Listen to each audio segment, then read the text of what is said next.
Terima kasih masih di Sindo Prime. Pengadilan Negeri Jakarta Selatan kembali menggelar sidang pra-peradilan Roy Suryo dalam kasus ijazah palsu Joko Widodo. Sidang beragendakan mendengarkan keterangan saksi dan ahli. Kubu Roy Suryo mengajukan 3 saksi dalam sidang pra-peradilan hari ini, di mana para saksi dinilai Roy bisa membuktikan penangkapan dan penggeledahan yang dilakukan Polda Metro Jaya kepada dirinya tidak sesuai prosedur. Kubu Roy Suryo juga mengajukan 1 ahli dan menghadirkan barang bukti, termasuk rekaman kamera pengawas dan juga rekaman yang merekam ketika detik-detik dirinya ditangkap. Memang saksi-saksinya itu yang jelas ada yang memang dari rumah ya, dan ada yang mengetahui saat di Polda Metro Jaya ya, dan itu saksi yang memang ada di tempat kejadian. Pihak security tidak kita jadikan saksi ya. Kenapa? Karena pihak security itu tidak, sekuritas saja tidak berani masuk rumah. Mereka hanya di bawah. Ya gitu, jadi mereka percuma kalau nanti kita ajukan jadi saksi, kita juga nggak mau membohongi masyarakat. Kalau memang mereka tidak ada di atas, ya mereka nggak tahu. Nah, kebetulan saksi ini ada di kejadian ketika di atas ya, ketika menyaksikan betul saya tidak boleh ganti baju, saya tidak boleh cuci muka, mandi saja nggak boleh, cuci muka aja nggak boleh, apalagi mandi. Pengadilan Negeri Jakarta Timur mengizinkan sejumlah tahapan sidang kasus dugaan ijazah palsu Presiden ke-7 RI Joko Widodo disiarkan secara langsung. Namun izin siaran langsung tidak berlaku saat tahap pembuktian atau pemeriksaan saksi. Ya, itu tadi ya pemirsa syaratnya. Izin siaran langsung tidak berlaku saat tahap pembuktian atau pemeriksaan saksi. Ya, hal itu diungkapkan juru bicara Pengadilan Negeri Jakarta Timur Immanuel di kantor Pengadilan Negeri Jakarta Timur. Pemirsa, izin siaran langsung hanya berlaku pada tahapan-tahapan tertentu, seperti pembacaan dakwaan boleh ditonton live, eksepsi boleh ditonton live, putusan sela boleh ditonton live, pembacaan tuntutan boleh live, pledoi bisa kita tonton, hingga pembacaan putusan akhir kita juga bisa tonton langsung. Nah, media tidak diperkenankan melakukan siaran langsung saat tahap pembuktian atau pemeriksaan saksi. Jadi kita nggak bisa lihat tahap pembuktian atau pemeriksaan saksi. Hal itu sesuai dengan aturan undang-undang yang menyatakan keterangan para saksi tidak saling mendengar.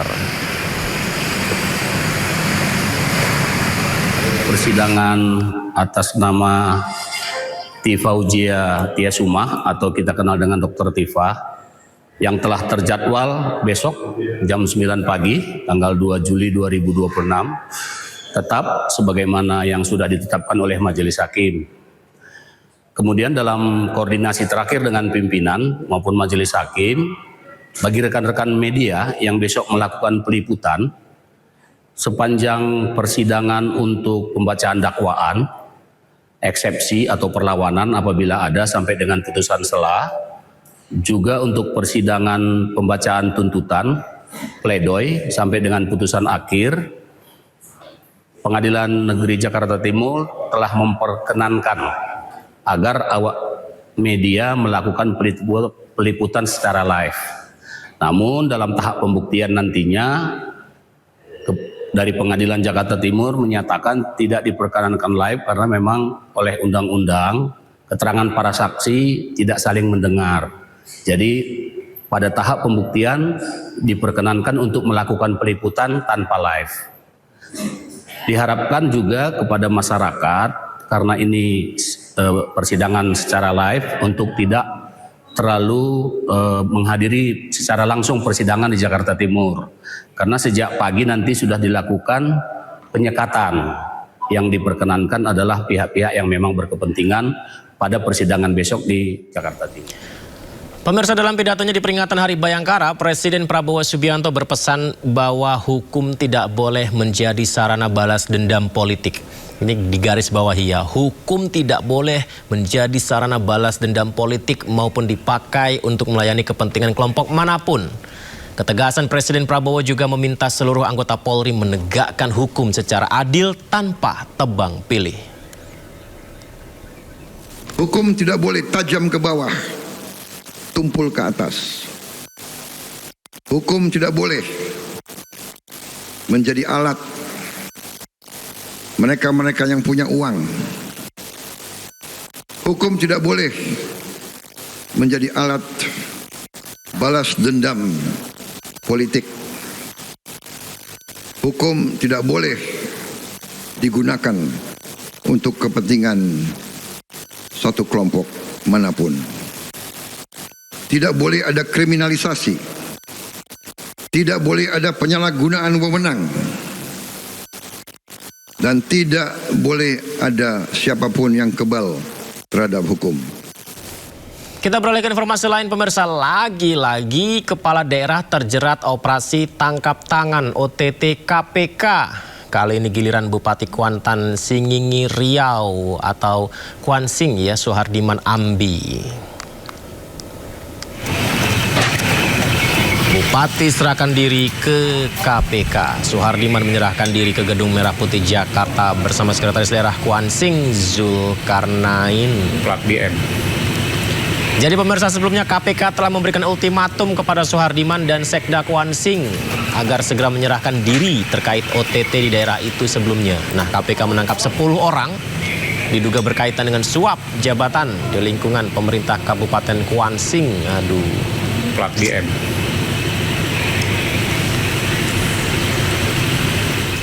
Momen tegang terjadi usai hakim membacakan vonis 10 tahun untuk Nadiem Makarim tanpa menanyakan tanggapan terdakwa dari kuasa hukumnya. Hakim langsung meninggalkan ruang sidang. Sikap hakim ini memicu protes dan teriakan dari kuasa hukum Nadiem Makarim.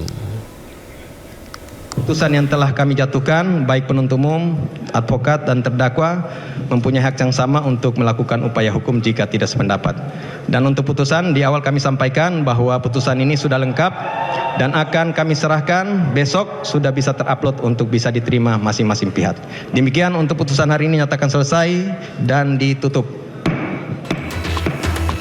Usai membacakan amar putusan untuk ex-Mendikbudristek Nadiem Makarim, Majelis Hakim Pengadilan Negeri Tindak Pidana Korupsi Jakarta Pusat bergegas meninggalkan ruang sidang. Acara yang belum terlewatkan adalah sebagai panitera. Nadiem tidak diberi kesempatan untuk memberikan tanggapan terkait vonis 10 tahun penjara dan denda 1 miliar serta uang pengganti 809,5 miliar rupiah dalam kasus dugaan korupsi Chromebook.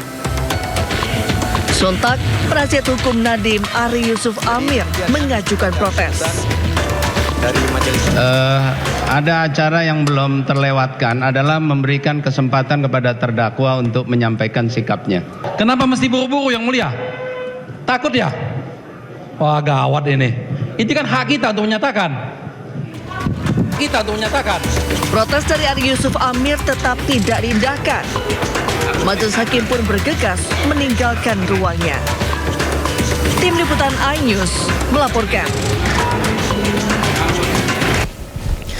Pemirsa, Kepala Kantor Staf Kepresidenan atau KSP, Jenderal TNI Purnawirawan Dudung Abdurrahman menyebut kegiatan latihan fisik dasar militer bagi calon manajer Koperasi Merah Putih akan ditiadakan menyusul meninggalnya sejumlah peserta.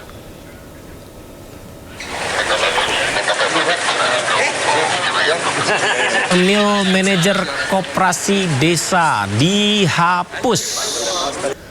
Hal ini disampaikan Dudung saat melayat ke rumah duka Muhammad Rifki Gunawan di Sumedang, Jawa Barat. Rifki merupakan salah satu calon manajer Koperasi Desa Merah Putih yang meninggal dunia saat ikut latihan dasar militer dalam program Sarjana Penggerak Pembangunan Indonesia SPPI. Selain menyampaikan belasungkawa, Dudung juga menyebut pemerintah telah melakukan evaluasi atas kejadian ini. Kegiatan fisik bagi peserta kini ditiadakan, pemirsa. Kegiatan fisik pelatihan peserta kini ditiadakan. Materi pendidikan akan lebih difokuskan pada manajemen perkoperasian saja. Nah, ini sudah mulai dievaluasi, sudah berlangsung, sehingga kegiatan-kegiatan fisik ini sudah ditiadakan, ya dikurangi semaksimal mungkin dan dititik beratkan kepada bagaimana manajemen perkoperasian, karena kan ini calon-calon manajer nantinya, itu yang dititik beratkan dan waktunya saya mendapat informasi diperpendek, sehingga dipotong waktunya yang tadinya 2 bulan menjadi 1,5 bulan. Wakil Menteri Pertahanan tegaskan adanya evaluasi terhadap pelatihan militer untuk peserta SPPI. Ia juga menyatakan tengah membentuk tim penyelidikan atas meninggalnya 5 peserta SPPI.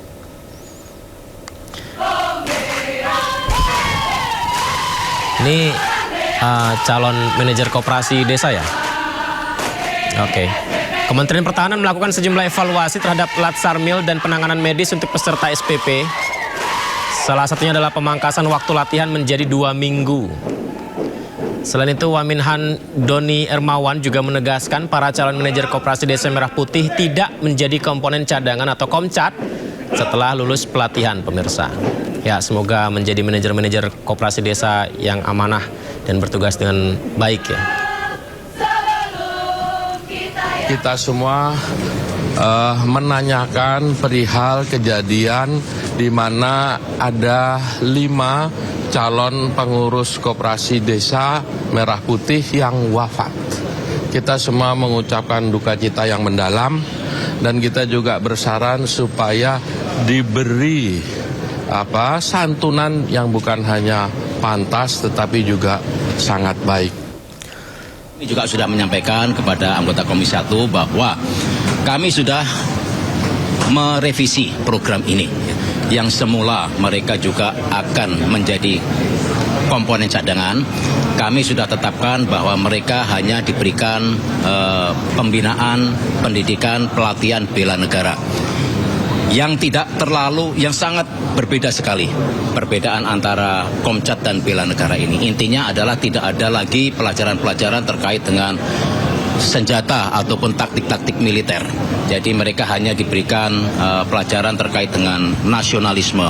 Terkait dengan meninggalnya 5 ini, kami juga sudah melaksanakan atau kami sudah membentuk tim investigasi. Ini adalah gabungan antara Kementerian Pertahanan dan Kementerian Kesehatan. Kami sudah bentuk dan kami nanti akan menindaklanjuti untuk melihat atau mencari data-data tambahan kenapa kok bisa hal ini terjadi.